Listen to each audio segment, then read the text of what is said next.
자, 반갑습니다. 2020년 1월 26일, 1월의 네 번째, 그리고 1월의 마지막 일요일입니다. 지난주 일기예보가요, 토요일, 일요일, 월요일에 눈이 온다 그랬어요. 그랬더니 그게 비로 바뀌더라고요. 그러면서 비가 1.4인치, 그러니까 대략 한 350mm 이상 오는 것으로 그렇게 바뀌었었어요. 그러더니 뭐 그것도 그냥 조금 오고 말았습니다. 날씨를 말할 때 이곳 사람들이 흔히 이런 말을 해요. We never win. 날씨는 전혀 이길 수가 없는 거예요. 결코 이길 수가 없죠. 맞습니다. 결코 날씨를 이길 수 있는 방법은 없어요. 그렇다고 하면 우리가 그 날씨를 맞춰가야죠. 어떻게 하겠어요? 그렇죠? 그래서 추우면 겉옷을 더 입고 또 더워지면 벗기도 하고 하는 겁니다. 그런데 살다 보면 말이죠. 지난 화요일 날, 월요일 날 쉬었잖아요. 화요일 날 아침에 아이들을 픽업하는데, 고등학교 아이를 픽업하는데 새벽에 보니까 7도였어요. 굉장히 추운 날이죠. 새벽에 그 자동차, 그 스쿨버스는 디젤이잖아요. 큰 시동 걸어가지고 갔는데 아이가 하나 뚝 뛰어나와서 타는데 이렇게 딱 보니까 반팔에 반바지더라고요. 그래서 내가 그랬어요. 너 지금 몇 도인지 아니? 그랬더니 그냥 탔어요. 그런가 보다. 수요일 날 안 타더라고요. 목요일 날 안 타고 금요일 날 다시 타더라고요. 그래서 너 무슨 일 있었니? 그랬더니 아팠대요. 속으로는 그런 생각이 들었죠. 이 고발아요. 꼭 날씨만은 아니라는 생각이 듭니다. 우리가 바꿀 수 있는 것이 있는가 하면 바꿀 수 없는 것도 있어요.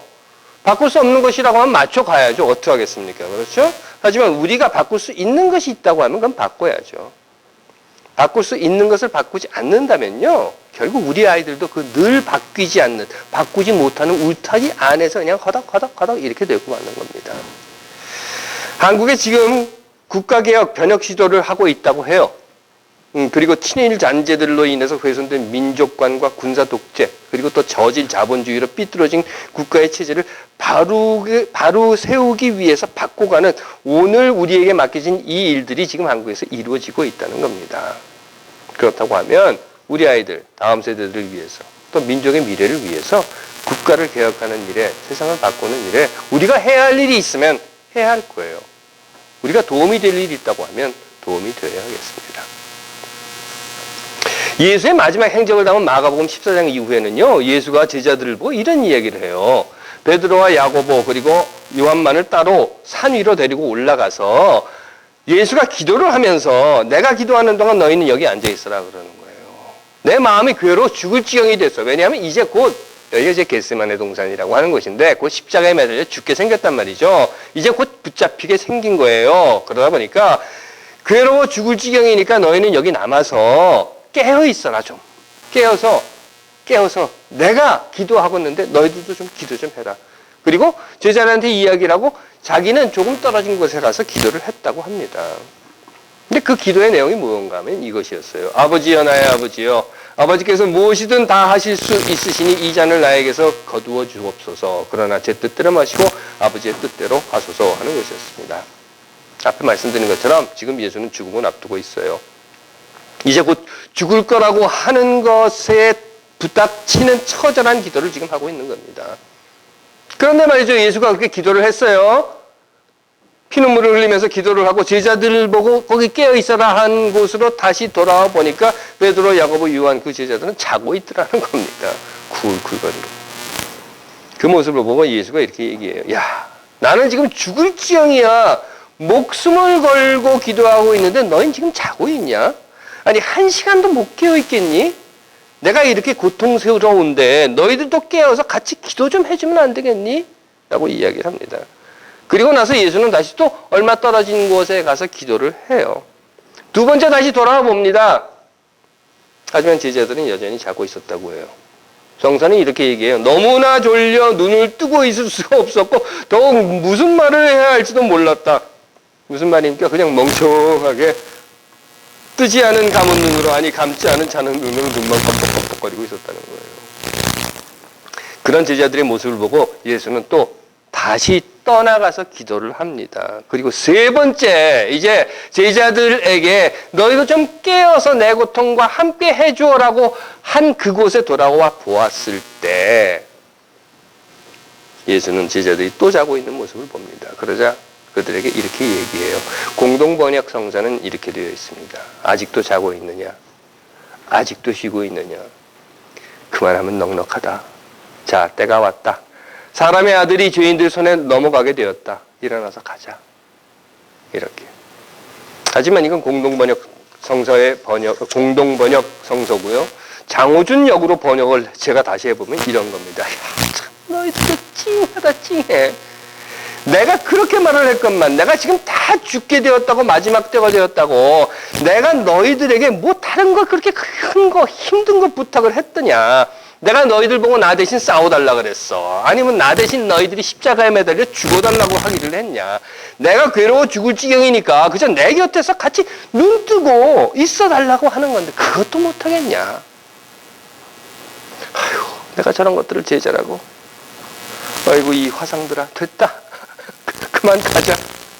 내가 너희들에게 뭘 바라겠니?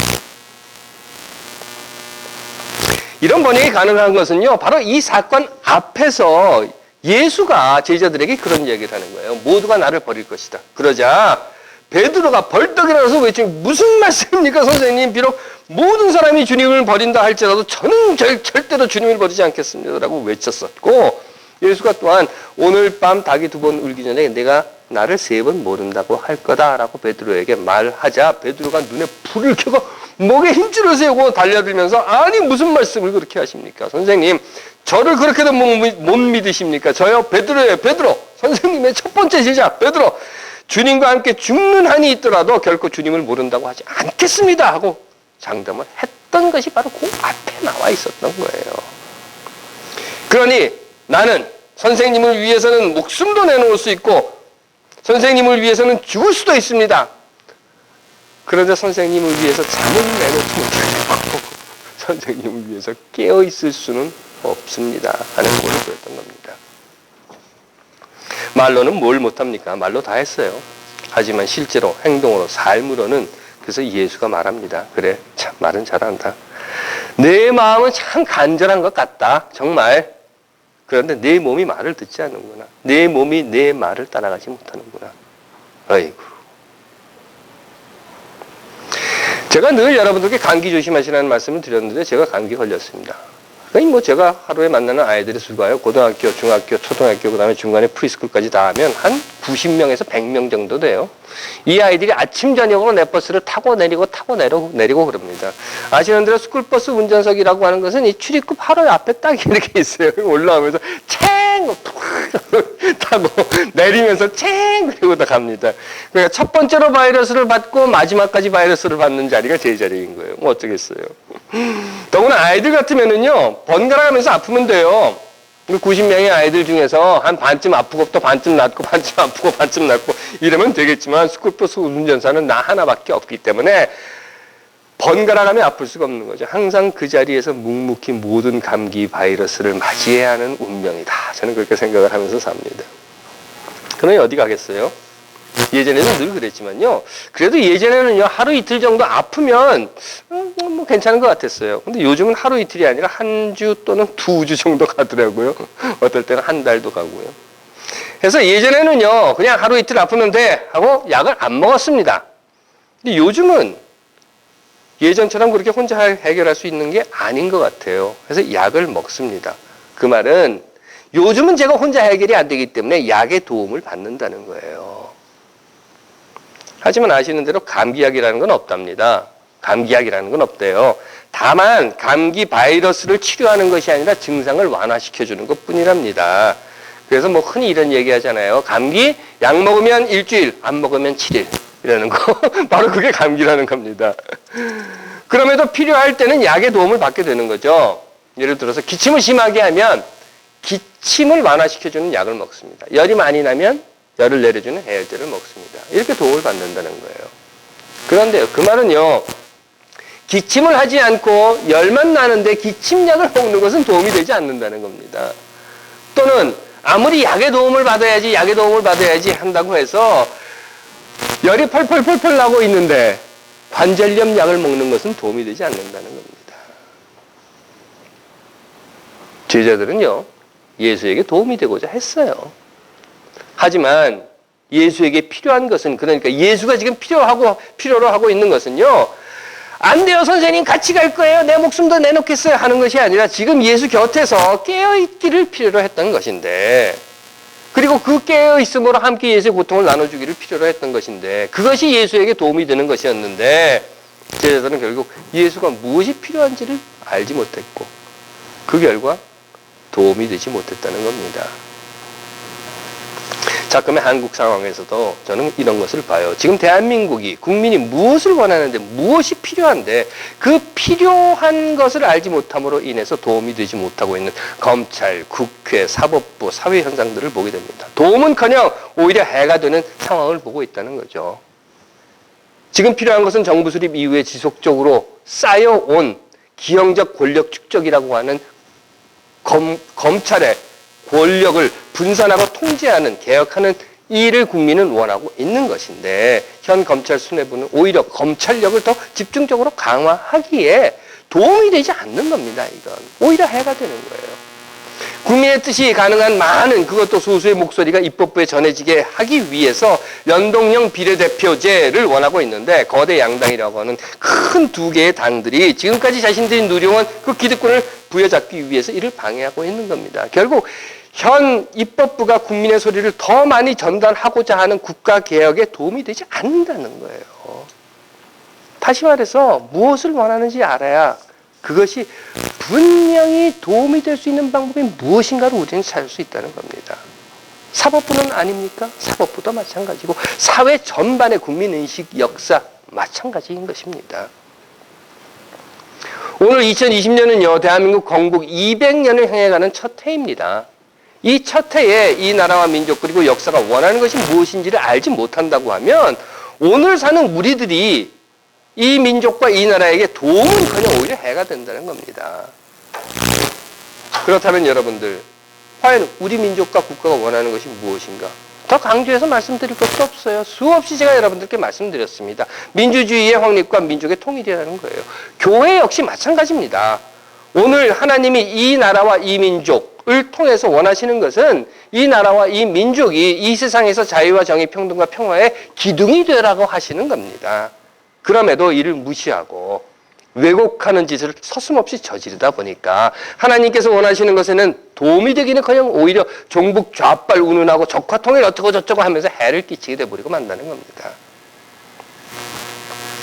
하나님께서 사랑하시는 여러분, 우리 각자 삶에서도 저는 마찬가지라고 생각해요.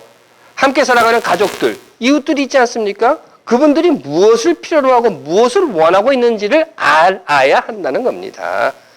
알려고 노력하지 않는다면 내 아내가 무엇을 원하고 있는지, 내 남편이 지금 내 아이들이 그들이 필요로 하고 있는 것이 무엇인지를 알지 못한다면, 아니 알려고 하지 않는다면 나는 도움이 되지 못한다는 거예요. 다만 내가 하고 싶은 대로 그냥 해버린다고 하면 오히려 도움이 아니라 해가 된다는 겁니다. 간단히 말씀드리면 이런 거예요. 짜장면 먹고 싶은 아이에게 넌 짬뽕 먹고 싶은 거야, 짬뽕 먹어. 그리고 억지로 짬뽕을 먹이면 아이는 짬뽕을 먹을 수밖에 없습니다. 하지만 그건 아이에게 도움이 되지 않는다는 거예요.